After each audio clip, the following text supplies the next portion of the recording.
Welcome to Rich Planet TV. I'm Richard D. Hall. How much of what you learned at school was true? In today's show, I am going to be discussing with Andrew Johnson a new theory about the development or the creation of planet Earth, and possibly all planets. Many observations about the Earth over decades have puzzled scientists who have concocted theories to attempt to explain what they observe, including theories such as plate tectonics, or the Earth's core is made of iron, or the primordial Earth was much hotter than today, etc., etc. Now, if the new theory we are going to talk about today is true, it means many textbooks will need to be rewritten. I'd like to welcome onto the show Andrew Johnson. Welcome back, Andrew. Great to be back here, Richard, in the new wonderful studio. It's very impressive. Thanks for inviting me. Okay, now, some people occasionally say, well, why do you keep having the same guests on, Richard?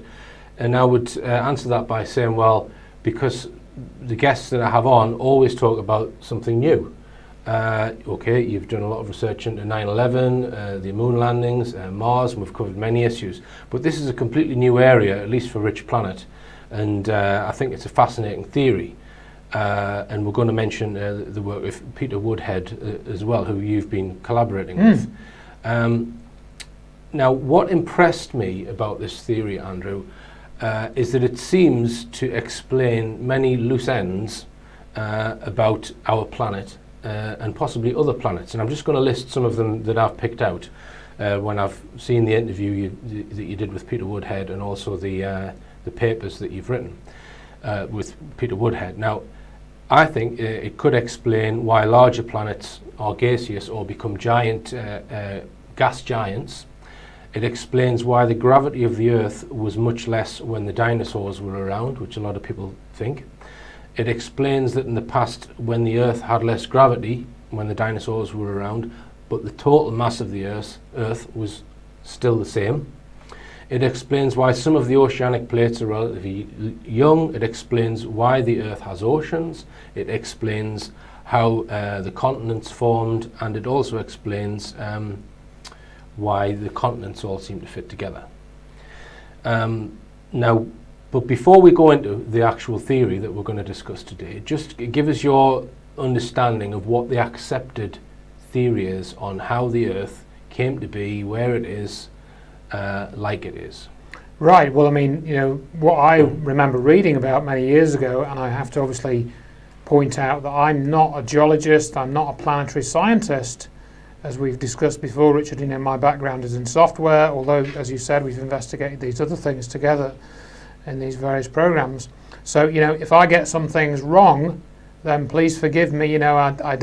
I wish I knew everything about these topics, but I don't. But my understanding of, for example, how the Earth was formed is that there was a large accretion of mass from which the Sun and the planets either formed or were forming, and that was initially largely, hot mass, and then at some point the Earth formed into a distinct body which was still very hot, and you had periods of hot material, a globe of hot material essentially, and during a period around that time there was what they call bombardment, where you had these lots of debris flying around, which was making up the other planets, the moons and so forth, and that was repeatedly coming by and crashing into the Earth, and a very kind of hellish environment, and we ended up with what allegedly we have now, which is a fairly cool crust,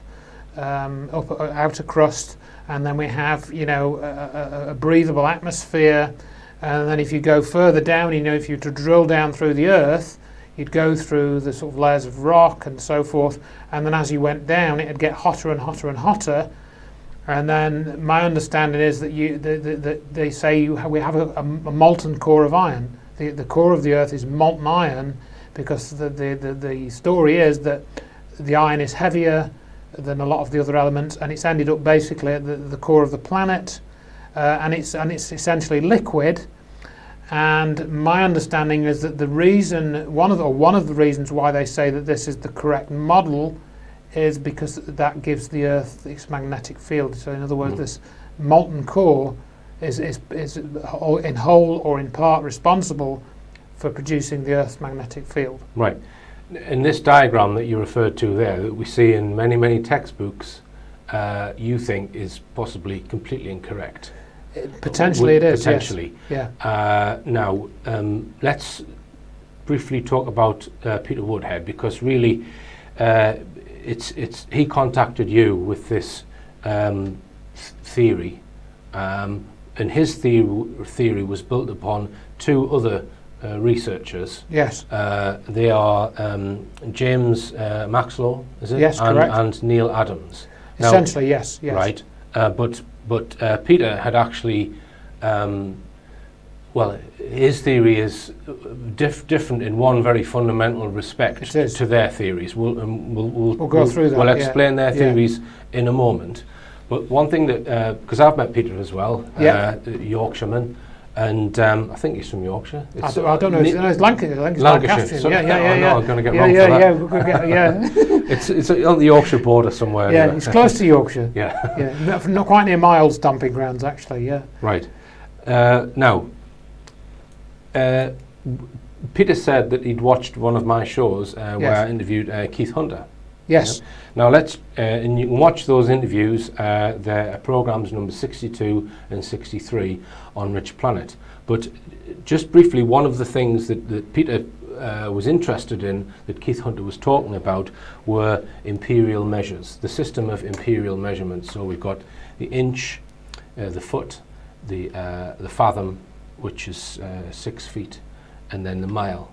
And what Keith Hunter suggests is that those measures go back eons. No one really knows at what point they were invented, but when they were devised to fit harmoniously in with the dimensions of the planet, i.e. the equator.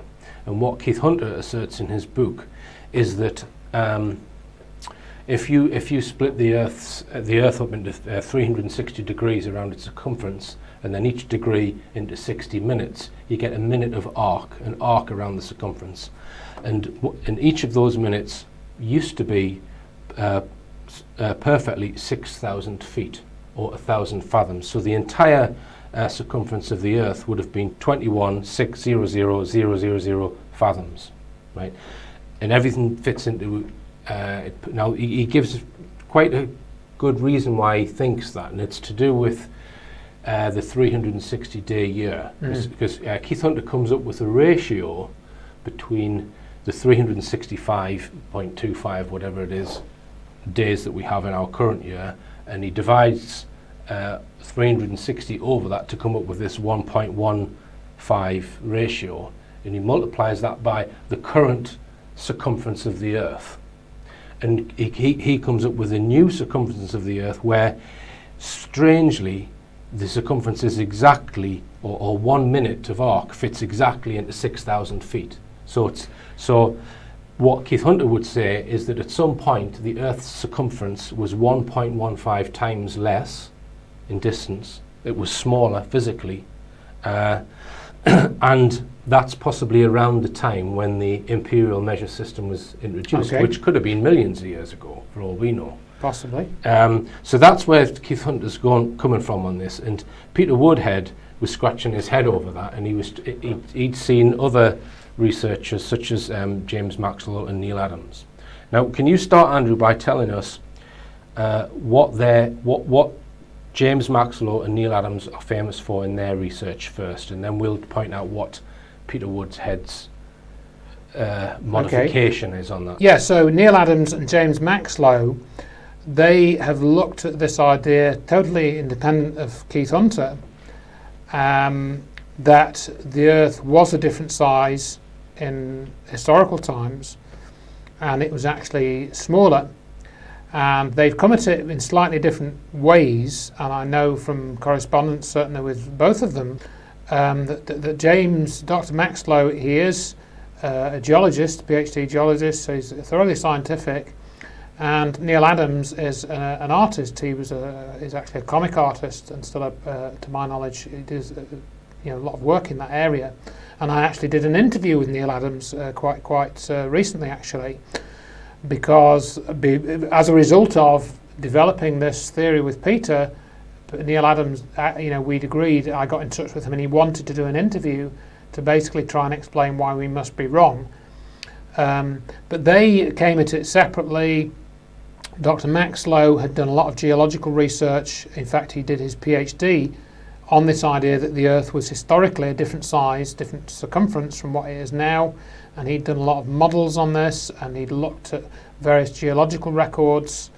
And Neil Adams had actually made some CGI animations which illustrate this very well. And these have been on YouTube for I think almost 10 years now. We can put a link up on the screen to these Right. two researchers' research. Yeah. Yeah, absolutely. Right.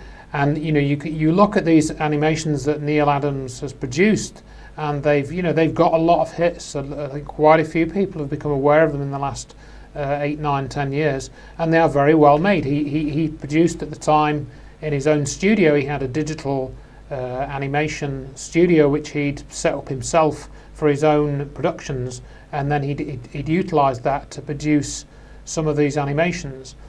And this visualises what we're going to come on to very powerfully, I would say. And then what I should say is there is a history to this which ties in to a large extent with the standard model that we're going to also talk about, which is plate tectonics, which you'd mentioned. And I studied that. Well, I was shown that in geography at school. I did about plate tectonics. We'll explain what that is as well. Right. All right. Well, we'll go for our first break now, and we're going to expand more on this shortly.